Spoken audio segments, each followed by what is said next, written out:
आज हम करेंगे प्रैक्टिस सेट 4 हेडमास्टर की परीक्षा और प्रधान शिक्षक की परीक्षा के लिए काफ़ी उपयोगी है ये प्रैक्टिस सेट। आप लोग अभी मेरे चैनल को सब्सक्राइब नहीं किए हैं तो मेरे चैनल को सब्सक्राइब कर लीजिए। ये वीडियो आपको अच्छा लगने ही वाला है। चलिए पहला शुरू करते हैं। मैं कौन हूँ, मैं क्या हूँ आदि जैसी प्रबल भावनाएं बालक के विकास की किस अवस्था का सूचक है। किस अवस्था में कहता है कि बच्चों को ये सब प्रश्न आने लगता है कि मैं कौन हूँ, मैं क्या हूँ, ये आने लगता है किशोरावस्था में। किशोरावस्था का ये महत्वपूर्ण गुण है बच्चों का। किशोरावस्था बच्चों का 15 साल का उम्र, लगभग 11 से 15 साल, 15 से 18 साल तक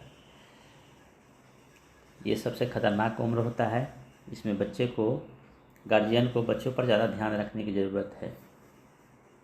चलिए अब हम शुरू करते हैं। इसमें 2 नंबर कहता है विकासात्मक परिवर्तन होता है। विकासात्मक परिवर्तन होता है मात्रात्मक एवं गुणात्मक दोनों में। विकास बच्चे में जब विकास होता है तो मात्रात्मक यानी कि उसके शरीर का भी ग्रोथ होता है और गुणात्मक यानी कि उसका मेंटल ग्रोथ भी होता है। दोनों तरह का ग्रोथ होता है, इसलिए विकासात्मक एकदम याद रखेंगे। तीसरा कहता है निम्नलिखित में से कौन सा कारक बाल मनोविज्ञान को प्रभावित करता है। बाल मनोविज्ञान को वंशानुगत कारक ये प्रभावित करता है, संवेगात्मक ये भी करता है, समाज तो बिल्कुल करता ही है।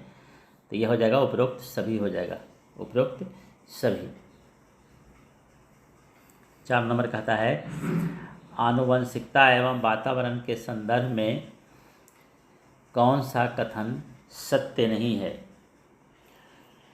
वातावरण व्यक्ति को जन्म से लेकर मृत्यु तक प्रभावित करता है, एकदम बिल्कुल सही है। माता पिता से प्राप्त आनुवंशिक गुण भी बालकों को प्रभावित करते हैं, ये भी एकदम सही है। माता पिता के चरित्र का बच्चों पर कोई प्रभाव नहीं पड़ता, ये गलत है।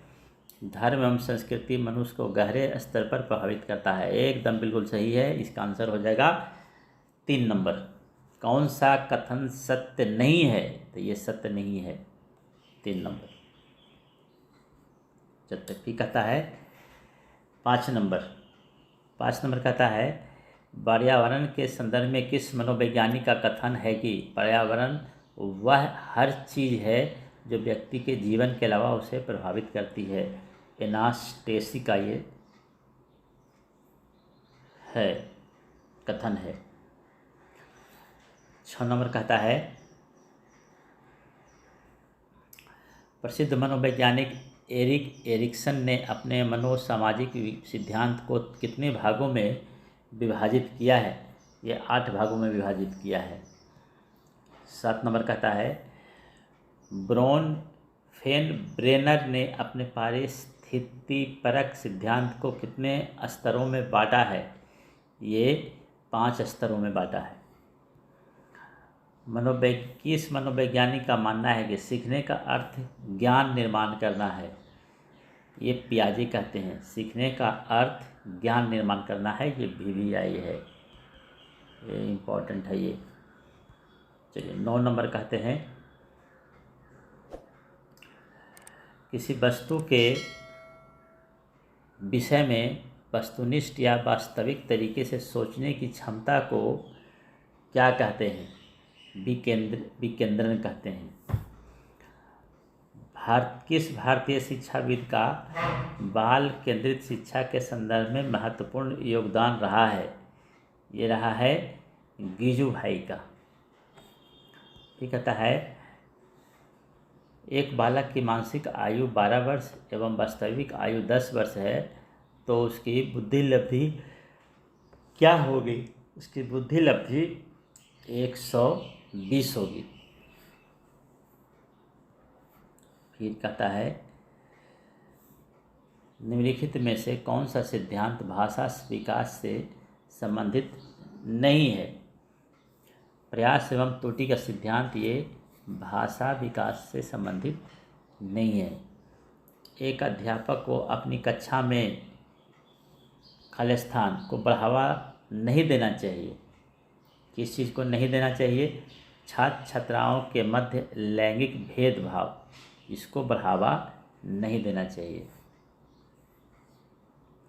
फिर कहता है व्यक्तिक विभिन्नता के संदर्भ में निम्नलिखित कथनों पर विचार कीजिए। ये हमारा हो जाएगा ये सभी हो जाएगा। इसका तीनों सही है। यह शिक्षकों को बालकों के शारीरिक दोषों को समझने में सहायता करता है, सही है। पाठ्यक्रम के निर्धारण एवं विकास में भी इसकी प्रमुख भूमिका होती है, ये भी सही है।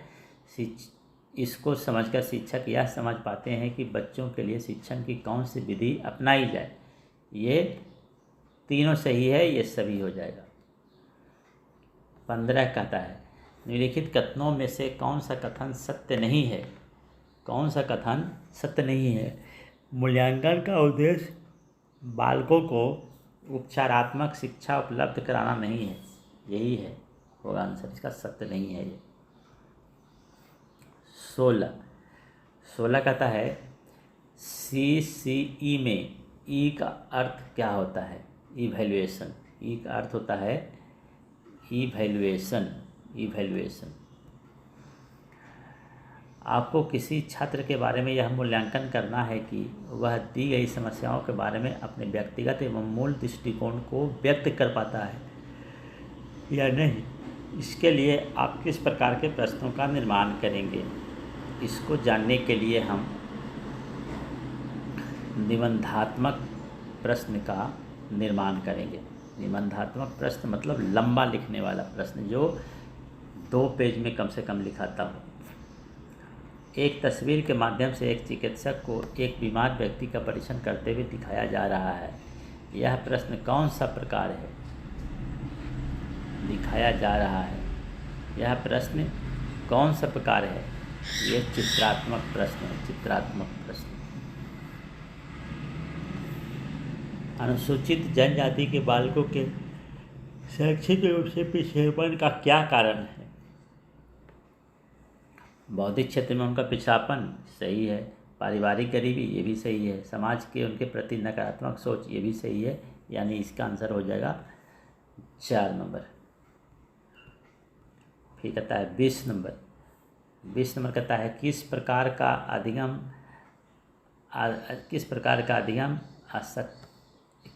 का अधिगम आवश्यकता से संबंधित बालकों की शिक्षा हेतु ब्रेल लिपि का प्रयोग किया जाता है? हम जानते हैं, ये एकदम याद रखिएगा इसको। ब्रेल लिपि अंधों को पढ़ने के लिए ब्रेल लिपि है। ये अंधा ब्रेल लिपि के माध्यम से अपना पढ़ाई करते हैं, इसलिए इसका आंसर हो जाएगा अंध बालकों के लिए। 21 अपंग बालकों की शिक्षा के संदर्भ में कौन सा कथन असत्य है?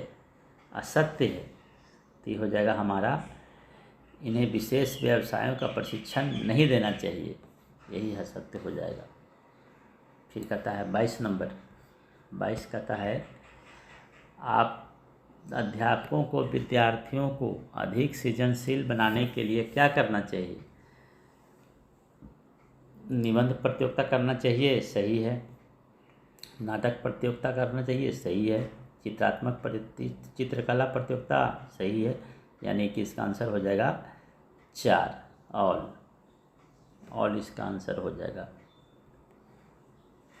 23 हो जाएगा। सीखने के संदर्भ में आंशिक क्रिया का नियम किस मनोवैज्ञानिक ने दिया? आंशिक क्रिया का नियम थॉर्नडाइक का है। आंशिक क्रिया का नियम थॉर्नडाइक। शिक्षा के